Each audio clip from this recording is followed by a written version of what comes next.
Hi friends, అమ్మ వంటిల్లు మన ఆరోగ్యం మన చేతుల్లో ఒక ప్రోగ్రాంలో ఈవేళ నేను పన్నీర్ కర్రీ వితౌట్ టమాటో మనం ఎలా చేసుకోవాలో చెప్తానండి. అంటే ఇప్పుడు టమాటా చాలా ప్రియంగా ఉంది కదా, టమాటాలే అస్సలు వాడక్కర్లేకుండా మనం ఈ కూర చేసుకోవచ్చండి. చాలా కమ్మగా ఉంటుంది. దానికి చూడండి, అలాగా ఒక బాణీ పెట్టుకుని ఒక స్పూన్ ఆయిల్ వేసి జింజర్ గార్లిక్ పేస్టు, అలాగే కొద్దిగా బాదం, ఉల్లిపాయ ముక్కలు, సైజ్ డజంట్ మ్యాటర్ అండి. ఉల్లిపాయ ఎలాగైనా సరే మనం మిక్సీ చేసేస్తాం కాబట్టి ఉల్లిపాయ ముక్కలు, అలాగే సాల్ట్, ఆ కెచప్ ప్యాకెట్లు లైక్ మనం ఏదైనా చూడండి అయితే సమోసాలు కానీ, లేదంటే పిజ్జా కానీ, బర్గర్ కానీ ఏదో ఒకటి పిల్లలు ఆర్డర్లు పెడితే కనుక వస్తూ ఉంటాయి కదా, పడేయకుండా ఉంచుకుని కూరలో వాడేసుకుంటే బాగుంటుందండి.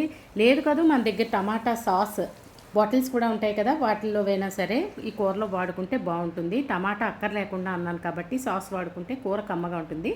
దానికి చూడండి, ఒరేగానో అలాగే కొద్దిగా చిల్లీ ఫ్లేక్స్ కూడా వేసానండి. చిల్లీ ఫ్లేక్స్ వేసాం కాబట్టి చివరిలో మనం కారం వేసేటప్పుడు ఆ కారం చూసుకుని ఇంకా స్పైసీ కావాలంటే యాడ్ చేసుకోవచ్చు. ఈ ఉల్లిపాయ, ఈ సాసు ఇవన్నీ కూడా మూత పెట్టి ఇంచుమించు 10 నుంచి పావు గంట సేపు మొత్తం పచ్చివాసన పోయే వరకు నేను చూపించిన విధంగా వేయించుకుంటే బాగుంటుందండి. అలాగే దీనిలో కొద్దిగా వాటర్ కూడా యాడ్ చేసుకుని మనం గ్రావీలాగా అవ్వడానికి మెయిన్ మూకుడు అంటుకోకుండా బాగా వేగుతుంది. అలాగే కొద్దిగా కొత్తిమీర వేసిన తర్వాత కొద్దిగా మూత పెట్టుకుని చక్కగా ఉడికించుకున్న తర్వాత ఇదంతా వేడి చల్లారనిచ్చి మనం మిక్సీలో ఫైన్ పేస్ట్ లైక్ కూరకి మంచి గ్రావీగా తయారు చేసుకుంటే చాలా బాగుంటుందండి. వేసిన ఒరేగానో, అలాగే తర్వాత టమాటా సాసు మంచి ఫ్లేవర్ని ఇస్తాయి కూరకి. అలాగే గరం మసాలా యాడ్ చేసుకుంటే కూరకి చాలా బాగుంటుంది. అన్ని కూరలు మసాలా కూరలు అంటే గరం మసాలా యాడ్ చేస్తాం కదా, మనం ఏ బ్రాండ్ వాడుకుంటే ఆ బ్రాండ్.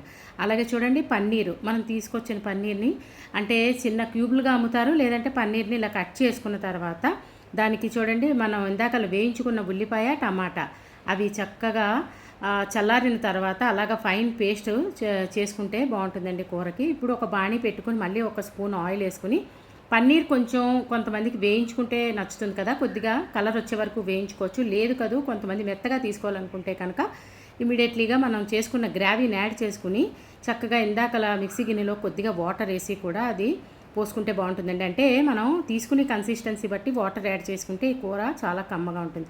ఈ కూరని అయితే కనుక మనం రైస్తో కానీ, లేదంటే చపాతీ, పరాటా మనం ఏం చేసుకుంటే అవి మిల్లెట్స్తో కూడా చాలా బాగుంటుంది. చిన్న పులుపు కూడా ఉంటుందండి. సాస్ వాడాం కదా, అలాగే చెప్పాను కదా, మనం ఫ్లేక్స్ వాడాం కాబట్టి చూసుకుని ఎర్రకారం అలాగే కొత్తిమీర 2 వేసి చేసుకుంటే కూర మొత్తం ఫైనల్గా అయిపోతుందండి. మనం సర్వింగ్ బౌల్లో తీసుకుని మనం వండుకున్నది ఏదైతే అది చపాతీ, పరాటా లేదంటే రైస్ దేంతో తీసుకున్న చాలా కమ్మగా ఉంటుంది ఈ కూర. మీరందరూ కూడా టమాటాలు వాడకుండా సాస్తో ట్రై చేసి ఈ కూర మీకు ఎలా వచ్చిందో ఒక కామెంట్ పెట్టండి. అలాగే నా ఛానల్ కనుక సబ్స్క్రైబ్ చేసుకోకపోతే సబ్స్క్రైబ్ చేసుకోండి. ఒకవేళ చేసుకున్నట్టయితే కనుక మీ ఫ్రెండ్స్తో, రిలేటివ్స్తో షేర్ చేయండి ప్లీజ్. కొత్తగా చూస్తున్న వాళ్ళు మరిన్ని ఆరోగ్యకరమైన వంటలు నేను చేసినవి మీకు చేరాలంటే నా ఛానల్ సబ్స్క్రైబ్ చేసుకోవాలండి. Please subscribe to my channel friends. Thanks for watching. అమ్మ వంటిల్లు మన ఆరోగ్యం మన చేతుల్లో. వెరీ హెల్దీ కర్రీ అండి, హై ప్రోటీన్ కర్రీ.